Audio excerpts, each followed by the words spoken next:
Hello friends, welcome to சமையல் room. இன்றைக்கி பாட் தம் பரோட்டா சேர்ப்புறோம். பாட் தம் பரோட்டாவுக்கு நான் முட்டை ஸ்க்ரம்பிள்டு பெப்பர் போட்டு ரெடி பண்ணி வச்சுருக்கேன்.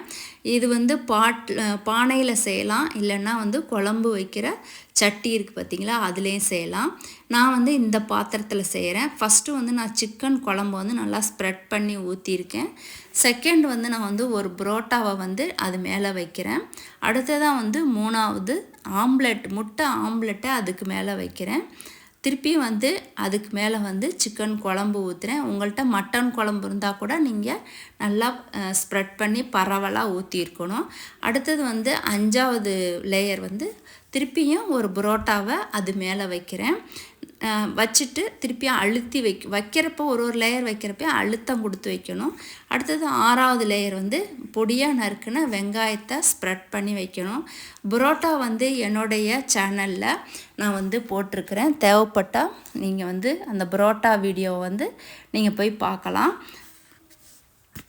இது சவுத் இண்டியன் ஃபேமஸ் ஃபுட்டுங்க. பெரிய பெரிய ஹோட்டல்ஸ்லலாம் கிடைக்கிது, ரோட் சைடும் கிடைக்கிது. பசங்கள்லாம் ரொம்ப ரொம்ப விரும்பி சாப்பிடுவாங்க. அடுத்தது ஏழாவது லேயர் திருப்பியும் சிக்கன் குழம்பு ஊற்றுறேன். நீங்கள் மட்டன் குழம்பு இருந்தால் கூட ஊற்றிக்கலாம். நம்ம இலை பரோட்டா, கிளி பரோட்டா, கொத்து பரோட்டா சாப்பிட்றோம் பார்த்திங்களா, அதே மாதிரி தான் இருக்கும். இது தம் போடுவோம். அடுத்ததாக எட்டாவது லேயர் புரோட்டா ஒன்று வைக்கிறேன். அதையும் நல்லா அழுத்தம் கொடுத்து வச்சிடணும். ஒன்பதாவது லேயர் முட்டை ஸ்க்ரம்பிள்டு போடுறேன். உங்கள்கிட்ட முட்டை ஸ்க்ரம்பிள்டு இருந்தாலும் போடலாம், இல்லைனா சிக்கன் கொத்து இல்லைனா மட்டன் கொத்து எதுவாக இருந்தாலும் இது கூட சேர்த்துடலாம்.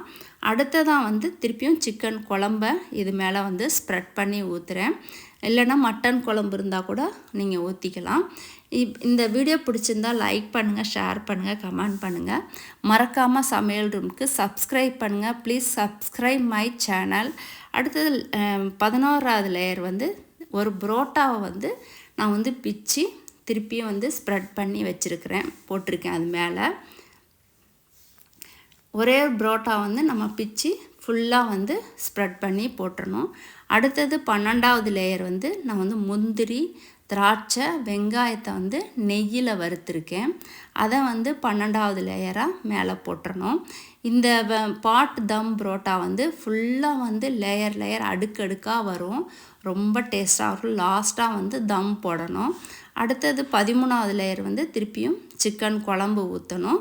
ஊற்றிட்டு லாஸ்ட்டாக கொத்தமல்லி இலை இருக்குது பார்த்திங்களா, அதை நல்லா பொடியாக நறுக்கி போட்டுட்டு ஒரு வாழை இலையை வச்சு நல்லா அழுத்தி அது மூடி போட்டு தட்டு போட்டோம், மூடி போட்டோம். அந்த ஒரு 10 நிமிஷம் தம் போட்டு முடித்தோன்னே எடுத்து சாப்பிட்டு பாருங்கள். அவ்வளோ டேஸ்ட்டாக இருக்கும், சூப்பராக இருக்கும். உங்களுக்கு இந்த வீடியோ பிடிச்சிருந்தா லைக் பண்ணுங்கள், ஷேர் பண்ணுங்கள், கமெண்ட் பண்ணுங்கள். மறக்காமல் சமையல் ரூமுக்கு சப்ஸ்கிரைப் பண்ணுங்கள். Thank you friends.